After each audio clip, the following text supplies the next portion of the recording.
Hello everyone, I'm Dr. Roberto. I'm going to talk today about our DNA. Our DNA holds all the information about our lives. What happened to us in the past, what's happening at this moment, and what's going to happen in the future has a lot of information inside our DNA. Of course, it's not only DNA, environmental factors also influence, but DNA has a very strong impact in what we are now and what we're going to be in the future. Let's talk about neurodegenerative diseases, for example. Parkinson, Alzheimer, and even multiple sclerosis are related to our genes. We can see, even in a child, in a baby, if they, I'm sorry, if they carry a genetic variation for APOE4E4, which is a type of variation related to Alzheimer's disease. There are so many other variations related to the Alzheimer's disease and also to Parkinson and also to multiple sclerosis and so on. But this specific variation is very well studied. So if one person has this variation, we need to do the right intervention during the whole life of this person in order to reduce the impact of these genes in order to prevent the disease to happen, and also if the disease happens to have a less impact, a smaller impact. Now we're going to talk about addictions, okay? As well, everything in our lives are controlled by our genes. Also, addiction habits are related to our genes. For example, there are some genes that I wrote here that control directly our response to alcohol, to drugs, and also to cigarette, to smoke, for example. So we can understand if you have this variation and what is happening to you because of your genes.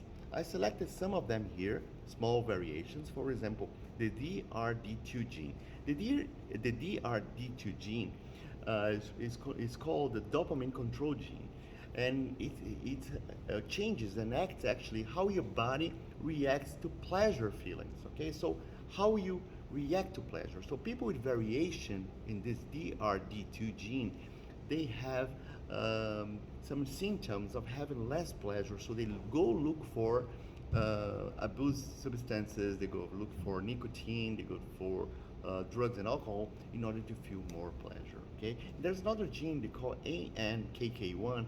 The gene works very closely to the DRD2 gene. Okay, so they work together in the pleasure response. Okay, so it's very connected to the dopamine. Another gene is the OPRM1. This gene is the response to opioid. What does it mean? It's how our body works in response to opioids. So some people, in the presence of this variation in this gene, they have more tendency to become addicted to drugs. Okay, so it's very important to know, even to understand how you respond to some medical treatments as well. This gene, the OPRM1, is very important to understand. Another gene, the GABRA2, this gene is what we call the calmness controller. So it's the gene that allows the brain to give some signals to make a person more likely to be dependent on alcohol or not. Okay, so when you have this gene variation, we know that someone can have some alcohol addiction, more tendency to be addicted to alcohol. Okay, another gene, the SLSC6A4. There are two main variants in this gene, very important to understand on each person, and they have relation to the mood management. So if you have changes in this gene, especially, you can the feeling of feel good, which is generally related to the serotonin, is very connected to this gene and especially to these two main variants. So understanding that, you can understand your mood variation, and also people with this kind of variation, they can they're more likely to have the use of substances as well. So this is very important to understand. Another gene is the COMT.